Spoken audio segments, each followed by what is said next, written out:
ये मोबाइल तो बड़ा तबाह करके रखा है। एक आदमी बकरी बेच के मोबाइल लिया, बकरी बेच दिया, मोबाइल लिया, और उसका मोबाइल बाथरूम में लगता था, टावर वहीं पकड़ता था, घर में टावर नहीं पकड़ता था। तो जब भी बात करना हो तो बाथरूम में घुस जाता था। तो एक जेंटलमैन था, एकदम जेंटलमैन, जानते हैं ना, यहाँ बहुत सारा जेंटलमैन बैठा हुआ है। हाँ, टी शर्ट पैंट खड़ा होकर पेशाब करता है, इसको बोलते हैं जेंटलमैन।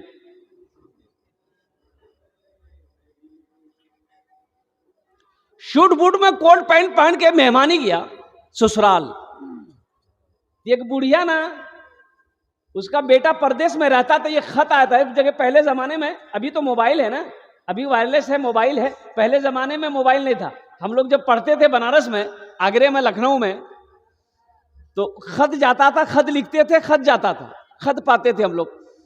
तो मदरसा इस्लामी इरफानी महब्बत में, वो काकोरी नदवे की शाख में जब थे, तो वहां का पोस्ट ऑफिस काकोरी में था। यानी 4 किलोमीटर पैदल जाते थे पोस्ट ऑफिस।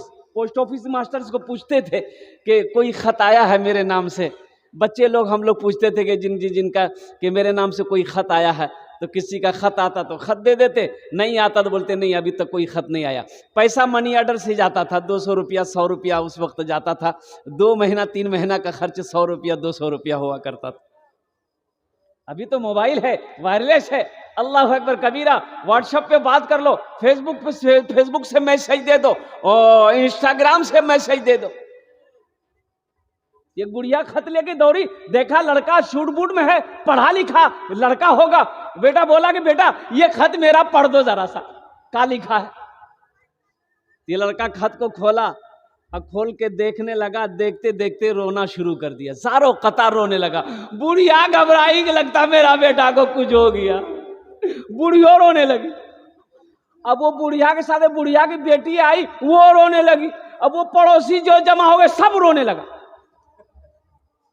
सब रो रहा। तो सब पूछा करे भाई इसमें लिखा क्या है। बेटा बीमार हो गया कि मर गया, तुम रो कह रहे हो। तो नौजवान वो अपने आंसू को पोंछा, बोला अरे आप लोग मत रोइए।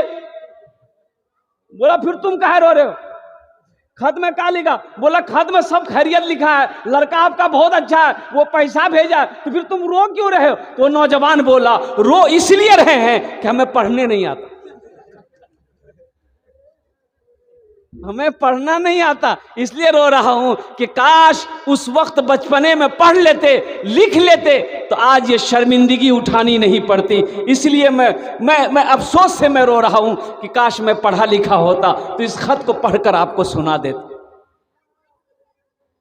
इसलिए मेरे नौजवानों, मेरे बच्चों, तालीम हासिल करो। एक बात याद रखना, बगैर तालीम का कोई गुजारा नहीं है। इल्म नहीं है, अच्छा बगैर इल्म का आप खुदा को भी नहीं पहचान सकते ना, अल्लाह को नहीं पहचान सकते आप। अल्लाह का पैगाम क्या है कि इतनी मोटी किताब, इतनी मोटी किताब, इतना,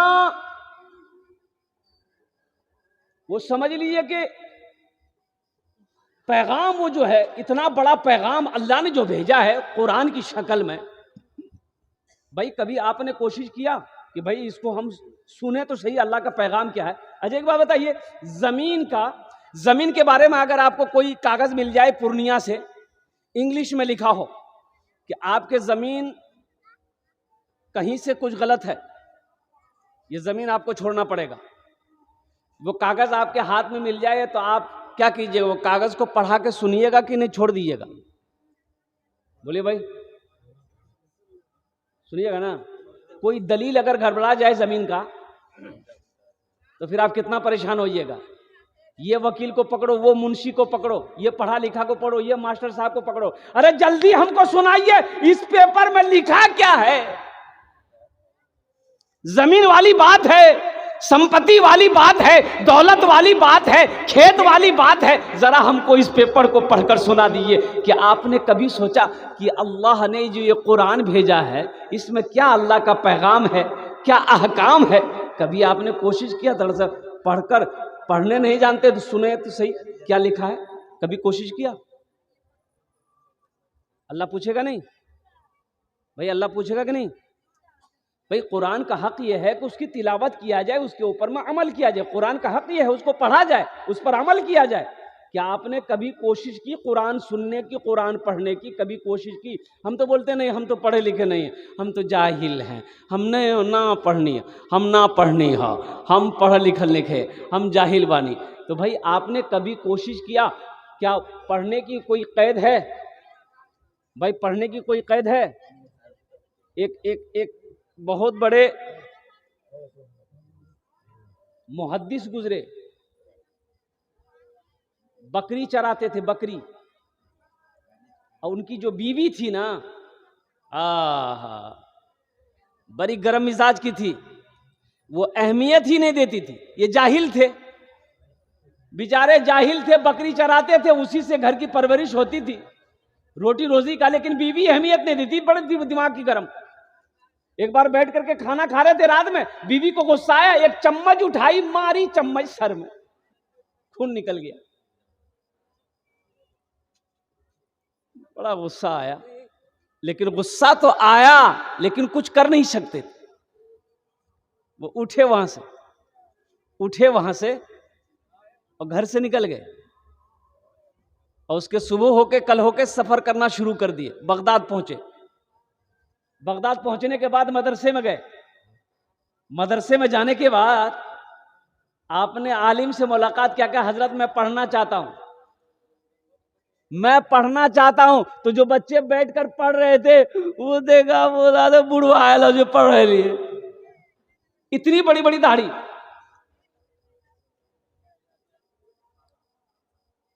इतनी बड़ी बड़ी दाढ़ी थी। तो उलमा पूछे कि तुम कुछ पढ़े लिखे हो? बोला कुछ नहीं, अंगूठा छाप है, हम इब्तदाई तालीम शुरू करेंगे, अली बा से पढ़ेंगे।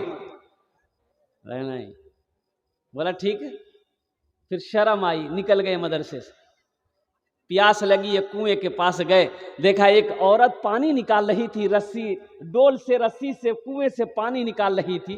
तो देखिएगा, वो रस्सी के घिसने से वो जो कुएं का पाट होता है ना, पत्थर का होता है ना, वो उसमें निशान लगा हुआ था।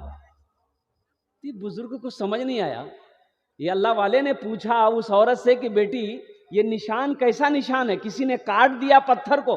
बोला नहीं बाबा, हम लोग रोजाना पानी निकालते हैं ना, ये रस्सी के घिसने की वजह से, रस्सी के सटने की वजह से ये पत्थर में निशान पड़ गया है। तो सोचने लगे कि एक रस्सी कमजोर सी है, एक पत्थर को काट सकती है, तो हम पढ़ क्यों नहीं सकते? हम जरूर पढ़ेंगे। फिर मदरसे में दोबारा गए, कहा कि हजरत आप मेरा दाखिला ले लीजिए, मैं पढ़ना चाहता हूं। अल्लाह अकबर कबीरा, कुर्बान जाओ। ओहो, वो अल्लाह के बंदे दाखिला ले लिया, पढ़ना शुरू किए। 40 साल की उम्र में पढ़ना शुरू किए। जानते हैं, बहुत बड़े मुहद्दिस बने, किताब लिखी। पढ़ने की कोई उम्र कैद नहीं है, आप भी पढ़ सकते हैं। मैं तो कहता हूं कि मौलाना कासिम नदवी साहब ने जो ये मदरसा खोला है, जो ये पब्लिक स्कूल खोला है, कि आप रोजाना 15 से 20 मिनट नहीं निकाल सकते? ये अफसोस का मकाम है कि मुसलमान हो, कुरान पढ़ना ना जानता हो, मुसलमान का बच्चा हो, कुरान पढ़ना ना जानता हो, मुसलमान की बच्ची हो, कुरान पढ़ना ना जानता हो। ये अफसोस, सद अफसोस।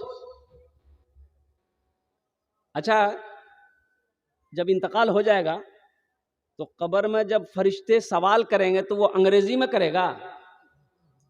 अरे बोलो ना भाई, हैं? अरे बोलो ना भाई, बोलो ना। अरबी में करेगा कि उर्दू में करेगा? हिंदी में, संस्कृत में, अंग्रेजी में कुछ चलेगा? तुम अरबी में सवाल होगा, मन रब्बो का, तुम्हारा रब कौन है? तुम क्या कहोगे? नहीं, हम अरबी कहाँ पढ़े, हम तो अंग्रेजी में बोलेंगे। फरिश्ता कहेगा। तो इसलिए मेरे नौजवानों, कुरान पढ़ो, कुरान पढ़ो। खैरुकुम मन तअल्लम अल कुरान व अल्लमहु, अल्लाह के रसूल इरशाद फरमाते, तुम में सबसे बेहतर वो है जो कुरान सीखे, दूसरों को सिखाए।